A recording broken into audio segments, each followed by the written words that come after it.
Guys अभी मैं आपको सिखा रही हूँ बिल्कुल जीरो से अंग्रेजी पढ़ना और लिखना, वो भी स्टोरी के जरिए बहुत ही इंटरेस्टिंग तरीके से, जिसमें आपको एक एक वर्ड के हिंदी मीनिंग पता चलेगा, ग्रामर्स के रूल पता चलेगा और एक एक वर्ड को हम किस तरह से सेंटेंस में यूज कर रहे हैं, इसका मतलब यहाँ पे क्या होगा, वो सारी चीज़ें आपको डिटेल में बताया जाएगा। तो बहुत ही आसान तरीके से आप इंग्लिश सीख जाएंगे यदि आप हमारे वीडियोज को देखते रहेंगे। तो चलिए आज का ये वीडियो शुरू करते हैं। देखिए आज का जो स्टोरी है बहुत इंटरेस्टिंग है, क्योंकि आज की स्टोरी है मच्छरदानी पे। जो कि आपके घरों में मच्छर हमेशा परेशान करते हैं, तो हम क्या करते हैं, मच्छरों से बचने के लिए मच्छरदानी का प्रयोग करते हैं। तो देखिए द मस्कीटो नेट, इसको पढ़ेंगे मस्कीटो, इसका मतलब होता है मच्छर और नेट मतलब होता है जाल। तो दोनों को मिलाकर हम मस्कीटो नेट बोलते हैं, इसका हिंदी में मतलब होता है मच्छरदानी। तो आज का ये जो स्टोरी है ये मच्छरदानी पर ही आधारित है। देखते हैं कि ये स्टोरी क्या है। सबसे पहले स्टोरी को रीड कर लेते हैं, फिर इसकी हिंदी मीनिंग के साथ समझेंगे। One day David asked his wife to go to the market and buy a mosquito net. His wife went to a shop and asked the shopkeeper to show her the best quality net. The shopkeeper, showing her a very good net, said, "This is the best quality." अब देखते हैं इसकी Hindi meaning. तो देखते हैं यहाँ पे one day का मतलब है एक दिन। David asked his wife, David ने अपनी पत्नी से कहा। देखिए यहाँ पे आस्क का मतलब कहना है। जब भी आस्क के बाद अगर कोई ऑब्जेक्ट हो, यहाँ पे देखिए हिज वाइफ ऑब्जेक्ट है और इसके बाद अगर टू हो तो आपको समझना है कि वहाँ पे आस्क का मतलब कहना है, पूछना नहीं है। आस्क का मतलब ज़्यादातर स्टूडेंट जानते होंगे कि पूछना होता है, लेकिन इसका मतलब कहना और पूछना दोनों होता है। अगर यहाँ पे टू नहीं रहता तो यहाँ पे इसका मतलब हो जाता पूछा, ठीक है। और ये जो है सेकेंड फॉर्म है, आस्क का सेकेंड फॉर्म आस्क्ड है। तो एक दिन डेविड ने अपनी पत्नी से कहा, क्या कहा, to go to the market, यानी कि बाजार जाने के लिए कहा। टू गो का मतलब है जाने के लिए, टू द मार्केट यानी कि बाजार, ठीक है। एंड और बाय अ मस्कीटो नेट, और एक मच्छरदानी खरीदने को कहा, ठीक है। His wife went to a shop, his wife उसकी पत्नी, हिज किसके लिए आया है, हिज आया है डेविड के लिए, यानी कि डेविड की पत्नी। वेंट गई, कहाँ गई, टू अ शॉप एक दुकान पर, ठीक है। टू अ शॉप का मतलब है दुकान, शॉप मतलब होता है दुकान। तो उसकी पत्नी दुकान पर गई। एंड और आस्क्ड द शॉपकीपर, और शॉपकीपर से कहा, ठीक। अब देखिए यहाँ पे टू है, यहाँ पे मैंने क्यों कहा, यहाँ पे देख सकते हैं कि and shopkeeper and asked the shopkeeper, और दुकानदार से कहा। यहाँ पे भी आस्क का मतलब कहा, आस्क्ड का मतलब क्यों, क्योंकि शॉपकीपर के बाद ये हो गया शॉपकीपर आपका ऑब्जेक्ट, और देखिए इसके बाद टू दिया है, यहाँ पे देख सकते हैं आगे टू है, इसलिए वहाँ पे आस्क का मतलब कहना है, कहा। Show her the best quality net, best quality का मतलब है कि सबसे अच्छी गुणवत्ता वाली नेट यानी कि मच्छरदानी। शो हर यानी कि उसे दिखाने के लिए, ठीक है। तो सबसे अच्छी गुणवत्ता वाले मच्छरदानी दिखाने के लिए कहा, किसकी, डेविड की पत्नी ने शॉपकीपर से।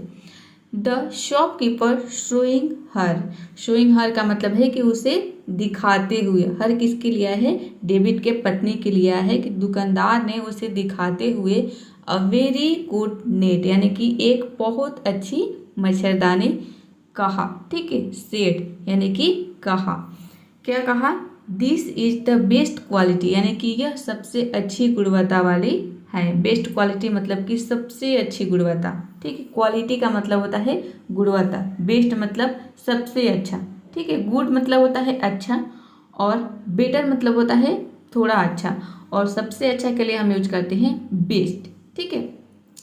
तो बेस्ट क्वालिटी का मतलब है कि सबसे अच्छी गुणवत्ता वाली उसने, दुकानदार ने क्या दिखाई, नेट दिखाई, यह कहते हुए कि this is the best quality यानी कि यह सबसे अच्छी गुणवत्ता वाली मच्छरदानी है। तो आई होप यहाँ तक आप समझ रहे होंगे। अब देखिए इसमें इंपॉर्टेंट वर्ड यदि आप देखना चाहते हैं तो शो का मतलब होता है दिखाना, ठीक है। उसी का आईएनजी फॉर्म है शोइंग, यानी कि दिखाते हुए, इसका मतलब यहाँ पे हो गया। किसको दिखाते हुए? हर आया है यहाँ पे उसकी डेविड की पत्नी के लिए। शॉपकीपर मतलब होता है दुकानदार। Quality net, best quality net यानी कि अच्छी गुणवत्ता वाले मच्छरदानी। यहाँ पे केवल नेट दिया है, मस्कीटो नेट नहीं दिया है, तो आपको समझना है नेट दिया है मतलब कि मच्छरदानी की ही बात हो रही है, ठीक है। चलिए अब आगे देखते हैं। अब देखिए यहाँ पे सबसे पहले रीड कर लेते हैं।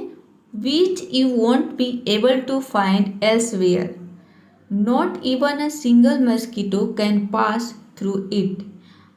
Mrs David refused to buy the net when the shopkeeper asked the reason. She said, if a mosquito can't pass through it, then how will we pass through it? चलिए देखते हैं इसकी हिंदी मीनिंग।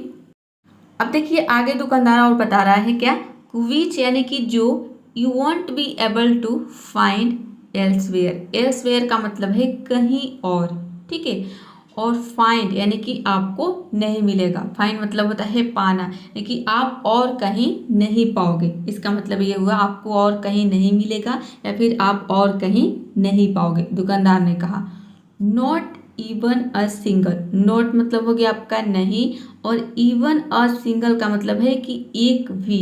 इवन मतलब होता है फी, a single यानी कि एक, ठीक है, एक भी नहीं। मस्कीटो मतलब मच्छर, कैन पास निकल सकता, थ्रू इट इसके द्वारा। और दुकानदार ने कहा कि इसके द्वारा एक भी मच्छर नहीं निकल सकता या फिर नहीं जा सकता इसके अंदर, ठीक है। मिसेज डेविड, मिसेज डेविड का मतलब है कि डेविड की पत्नी रिफ्यूज्ड यानी कि इनकार कर दिया, ठीक है। रिफ्यूज मतलब होता है इनकार करना, उसी का सेकेंड फॉर्म है रिफ्यूज्ड मतलब कि इनकार कर दिया।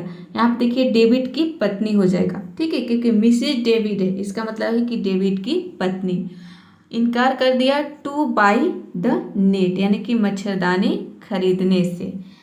यहाँ तक आप समझ रहे हैं कि उसने मच्छरदानी खरीदने से इनकार कर दिया। रिफ्यूज, ये कौन सा सेंटेंस हो गया? ये हो गया आपका पास्ट इंडेफिनिट का सेंटेंस, ठीक है। इसमें वर्ब के सेकेंड फॉर्म का यूज होता है। अब आगे देखिए, व्हेन द शॉपकीपर, व्हेन यानी कि जब दुकानदार ने, शॉपकीपर मतलब कि दुकानदार ने आस्क्ड द रीजन, आस्क मतलब कि पूछा, रीजन मतलब होता है कारण, कारण पूछा, तो शी शेड, शी किसके लिए आया है? डेविड की पत्नी के लिए आया है। शी शेड यानी कि उसने कहा, ठीक है। शे मतलब होता है कहना, उसी का सेकेंड फॉर्म है शेड मतलब कि कहा। क्या कहा? इफ अ मस्कीटो यानी कि इफ मतलब होता है अगर, अ मस्कीटो यानी कि एक भी मच्छर, कांट पास यानी कि नहीं निकल सकता या फिर पास नहीं कर सकता, उसने कहा थ्रू इट यानी कि इसके द्वारा।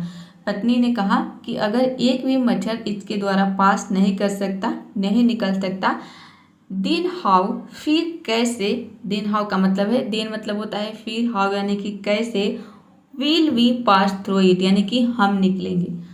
उसकी पत्नी ने कहा कि अगर एक भी मच्छर इसके अंदर पास नहीं कर सकता, नहीं निकल सकता या फिर अंदर नहीं जा सकता, तो फिर हम इसमें पास कैसे करेंगे, हम इसमें कैसे निकलेंगे, हम इसमें से, ठीक है, या फिर हम इसमें कैसे जाएंगे, ठीक है, निकलना या फिर आना, ठीक है, थ्रू इट। ये उसका कहने का मतलब यही है कि हम इसमें पास कैसे कर सकते हैं जब एक भी मच्छर अगर पास नहीं करेगा तो, क्योंकि दुकानदार ने तो यही कहा कि एक भी मच्छर इसके अंदर पास नहीं कर सकता। उसने कहा कि अच्छी गुणवत्ता वाली है, मच्छर इसमें नहीं जाएगा। हम मच्छरदानी तो इसलिए खरीदते हैं कि उसमें मच्छर पास न करे। तो दुकानदार ने यही कहा, लेकिन उसकी पत्नी ने क्या सोच लिया, उसने सोच लिया कि अगर मच्छर पास नहीं कर सकता है, मच्छर नहीं निकल सकता, तो फिर हम उसमें पास कैसे करेंगे, हम कैसे निकलेंगे, ठीक है। यहाँ तक है, इतना है स्टोरी में। Then she return home and narrated the whole matter to her husband. Hearing the whole matter, David laughed at his wife's foolishness. Then यानी कि फिर she returned home. रिटर्न मतलब होता है वापस आना, ठीक है, उसी का सेकेंड फॉर्म है रिटर्न यानी कि वह वापस आ गई। होम मतलब कि घर, ठीक है, घर वापस आई। एंड और नरेटेड मतलब, नरेट मतलब होता है सुनाना, ठीक है, और उसी का सेकेंड फॉर्म है नरेटेड यानी कि सुनाया। द होल मैटर यानी कि पूरी बात, ठीक है, पूरी बात बताई या फिर पूरी बात सुनाई। जब पत्नी घर वापस आई तो वह पूरी बात सुनाई, बताई, ठीक है, किसको? टू हर हस्बैंड यानी कि अपने पति को, ठीक है। हियरिंग द होल मैटर यानी कि पूरी बात सुनकर डेविड हंस पड़ा, ठीक है। उसकी जो पति है उसकी पूरी बात को सुनकर वह हंस पड़ा। एट हीज वाइफ फुलिशनेस यानी कि अपनी पत्नी की मूर्खता पर। फुलिशनेस का मतलब होता है मूर्खता।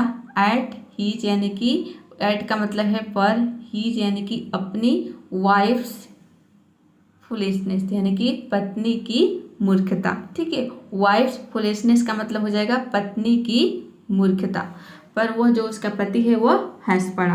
तो यहाँ तक आई होप ये स्टोरी आप समझ गए होंगे कि इसका कहने का मतलब क्या है, और इसमें जितने सारे इंपॉर्टेंट वर्ड है उसके बारे में भी आपको पता चल गया होगा, क्योंकि जो भी वर्ड है उसके मतलब मैंने इसके बगल में लिख दिया है। तो चलिए आज के लिए इतना ही, मिलते हैं नेक्स्ट वीडियो में। तब तक के लिए आपको क्या करना है? प्रैक्टिस करना है। Keep practising, keep learning.